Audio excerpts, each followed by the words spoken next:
Yeah, I watched the fights. I mean, I don't watch the presidential debates because I don't really like reality television, but I did watch the fights. They were quite enjoy. I saw the last four on the main card, and it was pretty amazing how Bisping survived that first round. I thought he was dead. I'm like, oh, here we go again. It was also amazing how he survived. What was it, the fourth round?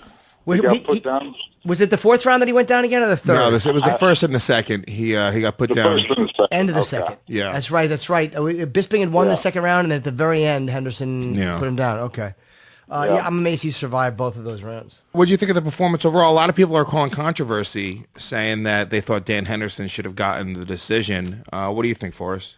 Man, it's always happening. That's the sport. I don't. I'm comfortable with the decision. It would have been nice to see. It's hard for me, I guess. I personally know and like both guys. So it really is like I'm not an impartial observer. I would never score fights. So I was like, well, that guy's trying harder. I'll just give it to him. Right. And I respect Michael Bisping so much. Coming back to be the champion at 37, having been through so much, having a very serious eye injury. I watched that fight with him and Tim Kennedy where Michael Bisping lost the scrambles for the first time in his career, and I thought, it might be time for him to hang it up. One thing he's always done is win scrambles.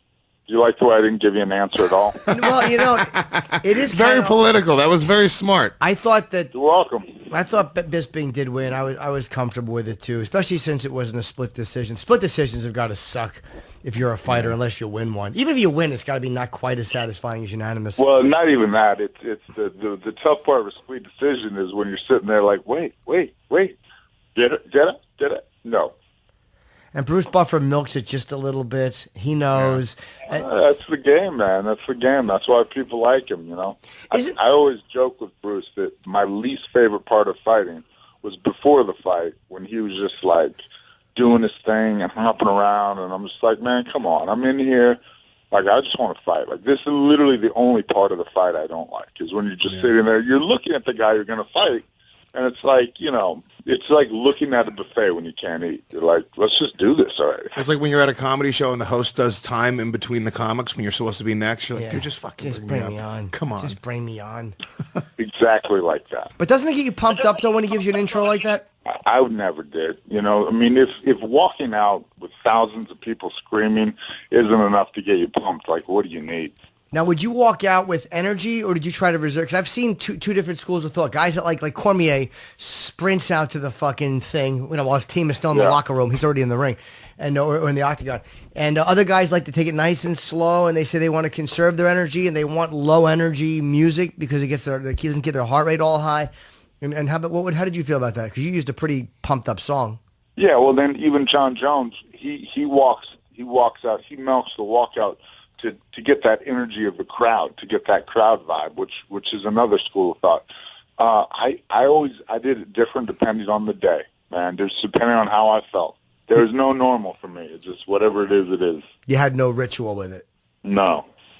I thought that Mousasi was very impressive against Vitor Belfort too. I felt bad for Belfort to go out like that, but Jesus Christ. I did too. Mousasi's looked great. If you look back and you think about it, the only fight Mousasi looked bad in, granted, he lost to Uriah Hall, but he didn't look bad. He got caught with something amazing and got finished. And even though he was finished, he wasn't like out. It wasn't a bad knockout. The only time he ever looked bad was he fought the 25 minutes versus Machida, but that was his first fight at 85, and that was his first fight coming back after ACL surgery and like a 13-month layoff. That's the only time in the UFC he's ever looked bad. So pretty amazing guy at 85. There was a great moment where it looked like Belfort got off, like he really had him in trouble in the first round, and then and Mousasi backs up and did like the no. Like usually when a fighter like shakes his head like he's not hurt, I always think, well, of course, he's obviously got tagged because but when he put his hand up, like don't even think about it, and I waved his finger at him, which I thought was really funny. And then he winds up winning. Usually that's the sign before you get knocked out. I read that as, oh, well, that means those shots landed. But that's the other thing that impressed me is Vitor did that 3 times where he charged at him and caught him with good punches, and that Vitor kind of flurry. And Mousasi was able to take a good punch or two. The first flurry, he landed 2 clean punches. But, he took that first good punch and was able to just keep walking Vitor down.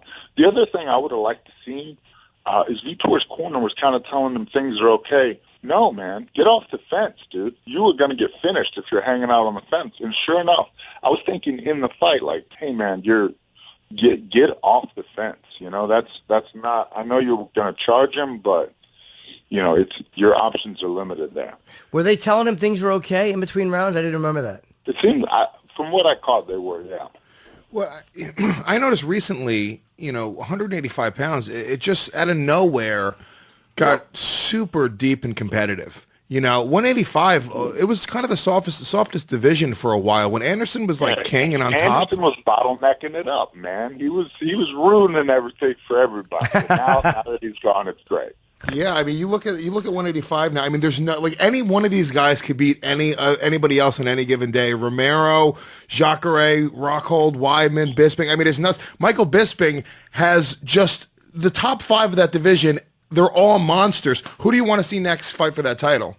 I have no idea. That's above my pay grade. I really don't know. I guess whoever looks the best out of the two. What have we got? Jacare, Weidman, and Luke and. Romero? I think it's Romero, Weidman, Jacare, Luke. When are Jacare and Luke fighting? New York. They're both fighting soon, so I think whoever looks the best out of those two matchups will fight for the title. It's funny. I didn't know that Jacare and Luke were booked. I didn't know that was actually a fight. Yeah. Am I making that up? No, I know Weidman. I mean, Chris is fighting Romero at 205, but I didn't know that they were booked to fight. It's November 26th in Australia. Oh, okay. That's the main event? Yeah. Okay. All right, I hadn't All heard right, that so yet. there we go. Thanks for clearing that up. No, so I saw their fight in Strikeforce, and that was a great fight. Yeah, now we were talking a little while ago about Anthony Johnson, and he's booked to fight Daniel Cormier, and you're a former champion of that division. Is that a guy who, I always like asking fighters this, is it a guy who scares you at all? Because I feel like Anthony Johnson would scare any person on the planet, or are you just not scared of anybody? No, that's ridiculous. I'm terrified of that man. They can separate you from your consciousness, man. He didn't I talk. People kind of let me in a little, and he accidentally hurts people on practice. He doesn't even mean to, dude. He. I mean, you saw the way, remember when him and Bader fought, and everybody was like, "What was that crap, Bader? What were you doing?" Dude, he was trying to survive. He was trying to get Anthony Johnson on the ground as quickly as possible. I understand his strategy. It didn't work out at all, but he saw Cormier beat him that way. He saw Cormier out wrestle him, and he figured that was the strategy. But I guess Anthony Johnson adjusted appropriately, and Bader's not the same guy that Cormier is on the ground. Boy, that got ugly. That was in New Jersey. That was really an ugly fight. Yeah, it was. It was. Yeah. I was like, oh boy, you're not getting out of this, man. And that's the other thing against a guy like Anthony Johnson. Against me, you shoot in, you take a bad shot. Yeah, I'm going to hit you 2 or 3 times before you get back to your feet. It's going to suck, but you're going to get back to your feet, and you're going to be conscious. Against Anthony Johnson, you never get back to your feet. You get in a bad spot, the fight's over because he hits you, and that's it. What do you think the key to beating a guy like that is? Is it just like avoid him for a round and a half and hope that he gets tired? Yes. Yeah, and the thing is, people like, well, why does he get tired? I talk to a lot of strength coaches. It's a matter of output.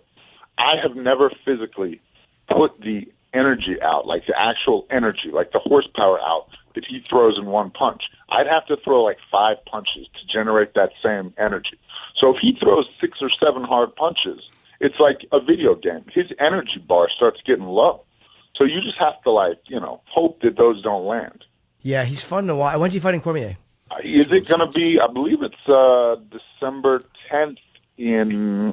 I was just there. It's called Jiminy Cricket, Toronto. Okay, so that's 206? Yep. Are you one of the guys that don't like John Jones? Because I hear from a lot of fighters that they're not big fans of him. I've gotten along with John Jones. Somebody's asking me a very similar question. I love John Jones. I get along with him great. Now, we were talking before, Lewis was talking about Jimmy Manoa. He beats OSP, and then he's just a gentleman on the mic. And how do you feel about that? Guys that are, in a moment like that where you win what might be the highest profile fight you fought, do you take advantage and call somebody out, or do you play it naturally and quietly like he did? Well, so I work with a lot of fighters on this. You have to be yourself at your core. You know, you want to be your best version of yourself. That's kind of what I try to tell fighters. You want to be your first date self. You know, the self of you when you're out on the first date and you don't chew with your mouth open. Right. That's how you want to be. Jimmy Manuwa is a nice, respectful guy. He's good people. So if he comes out and tries to play the villain, it's not going to work. I don't even want to say this because I like John Jones, but when he tried to play the good guy, people didn't really buy it. Now they're just like, look, I am what I am. People like him more.